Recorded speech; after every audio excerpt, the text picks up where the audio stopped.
Bonjour tout le monde, j'espère que vous allez bien. Je réponds au nom de Memga. Alors aujourd'hui, je vais vous parler d'une question capitale, une question importante. Comment réussir sa procédure Campus France de A à Z? Restez abonnés sur la chaîne et aussi cliquez sur la cloche de notification. N'hésitez pas à nous lâcher un j'aime ou un like pour que vous puissiez nous donner la force, bien sûr, de pouvoir continuer. Alors, comme je disais, comment réussir sa procédure Campus France? C'est quoi déjà Campus France? Il y a beaucoup de gens qui disent Campus France, Campus France. C'est quoi Campus France? Je vais donner un exemple. Imaginez que vous êtes en Afrique et vous devez aller en Europe. Bah, bien sûr, vous utilisez l'avion, n'est-ce pas? En tout cas pour la plupart. Et du coup, l'Afrique est comme vous, l'étudiant. Et l'avion est comme la procédure Campus France et l'Europe est représentée dans cet exemple comme, bien sûr, l'université ou l'établissement supérieur auquel vous comptez aller faire vos études supérieures en France. Donc voilà, là vous avez compris ce que c'est Campus France. Et vous devez également savoir que tout le monde qui veut entreprendre ses études en France ou continuer ses études en France doit obligatoirement, je le dis et je le répète, obligatoirement passer par Campus France. Pourquoi? Parce qu'on vient de voir, c'est vraiment un intermédiaire entre l'étudiant et les universités ou encore les établissements supérieurs d'enseignement en France. Voilà. Alors, beaucoup de gens ne savent pas postuler à Campus France. Quel niveau postuler? Déjà, il faudrait savoir que en France, il y a le système LMD, c'est-à-dire licence, master, doctorat. Ce qui revient à dire que lorsque vous êtes, par exemple, en bac plus 1 dans votre pays, c'est-à-dire une année supérieure ou une année post-secondaire, c'est-à-dire après avoir obtenu le bac, ou encore, c'est appelé différemment selon différents pays, bien sûr. Par exemple, au Congo-Kinshasa, ils appellent ça diplôme d'État. Après avoir reçu ces diplômes-là, et ensuite de cela, vous allez être à la première année d'université ou à la première année d'études supérieures. Alors, à ce moment-là, vous pouvez postuler pour une licence 1.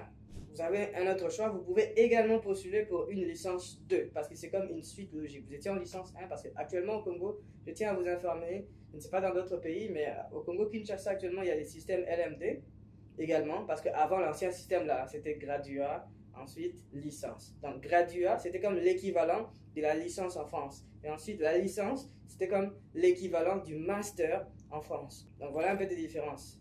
Alors, il faudrait également que votre dossier d'études soit cohérent. Donc, premièrement, il faut déjà postuler au bon niveau. Il ne faudrait pas être, vous venez juste de décocher votre diplôme d'État ou encore votre bac et vous postulez pour L3. Jamais vous aurez une acceptation. Ou encore, vous venez juste d'obtenir votre diplôme d'État au baccalauréat, vous postulez en L2 ou en M1. Ça n'existe pas. J'ai connu la même situation et la dame, elle était trop gentille avec moi, la dame qui m'a fait passer mon interview, bien sûr. La dame m'a dit, je vois que tu es motivé, je vois que tu es intelligent, mais laisse-moi te dire, tu auras que des refus. Tu sais pourquoi? Parce que tu n'as pas eu la bonne information. Voilà une chose qui me motive tout le temps à faire des vidéos pour pouvoir permettre à toi qui me regarde de ne pas commettre les mêmes erreurs que moi j'ai commises. Donc, s'il te plaît, reste scotché à la chaîne. Tu verras que tu peux faire la procédure par toi-même sans pour autant passer par des agences qui vont vous prendre beaucoup d'argent. Tu seras capable donc de faire toutes tes démarches toi seul. Alors, qu'en est-il de la cohérence de ton dossier?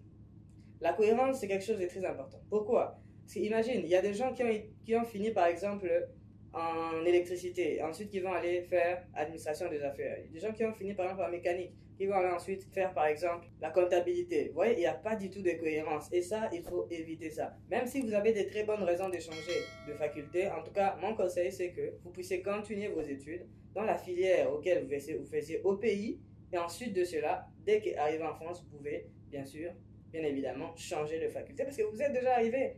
Parce que, en fait, l'agent campus qui va vous interviewer ou encore les universités, quand ils vont recevoir ton dossier, ils vont voir que mais, tu viens d'une filière qui n'est pas du tout cohérente avec celle dont tu postules. Donc, on va dire, bon, peut-être que tu postules juste pour postuler, sauf si tu expliques vraiment des raisons. Mais en tout cas, je vous conseille, les gars, de pouvoir faire vos démarches de Campus France en étant cohérent en ce qui concerne votre filière d'études. Donc, deuxième chose, être cohérent dans le choix que l'on va faire. Ça, c'est quelque chose qui est primordial. C'est très, très important. Donc, voilà. Troisième chose dont je peux vous dire concernant Campus France, il faut élaborer une bonne lettre de motivation. Au fait, tu auras l'interview avec un agent Campus France de ton pays, mais tu n'auras pas la possibilité de passer une interview avec les universités, avec les gens qui vont traiter ta demande d'admission. Donc, la seule façon que tu as de pouvoir les convaincre, de pouvoir leur parler, c'est à travers ta lettre de motivation. D'où Il ne faut pas faire les copier-coller. Il y a d'autres gens, par exemple, désolé, hein, il y a d'autres gens qui partent juste sur Internet. Ils écrivent lettres des motivations, L1, licence par exemple, en économie. Ou encore lettres des motivations, licence en comptabilité ou en gestion. Et du coup, ils copient tout bêtement, excusez-moi le terme, et partent coller directement sur leur espace compétences. Mais c'est normal que vous puissiez avoir que des refus, que vous ne puissiez même pas avoir une admission. Pourquoi? Parce que vous avez fait un copier-coller. Chaque personne a sa situation, chaque personne a son profil. C'est pas parce que vous allez postuler pour une licence 1 en gestion, vu que vous avez trouvé une lettre de motivation de licence 1 en gestion, que cela cadre carrément sur votre profil. Non, il faut expliquer quels sont votre projet d'études, quels sont votre projet professionnel. En parlant de cela, on va faire une vidéo très prochainement qui va expliquer la différence entre le projet d'études et le projet professionnel, bien sûr. Donc voilà, savoir faire son choix d'université est quelque chose de très très important et très primordial. Être cohérent dans ce que l'on fait ou le choix que l'on fait pour étudier en France, et aussi la lettre de motivation. Il faut vraiment bien adapter cela, se présenter correctement, montrer sa motivation, montrer son projet d'études, montrer son projet professionnel, et ensuite de cela, leur convaincre le pourquoi tu veux réellement étudier en France, le pourquoi tu veux réellement étudier dans leurs universités. Eh bien, croyez-moi, si vous avez fait ça, croyez-moi, vous avez 90% de chances de vos côtés pour pouvoir avoir une admission au sein d'une université ou d'un établissement supérieur français.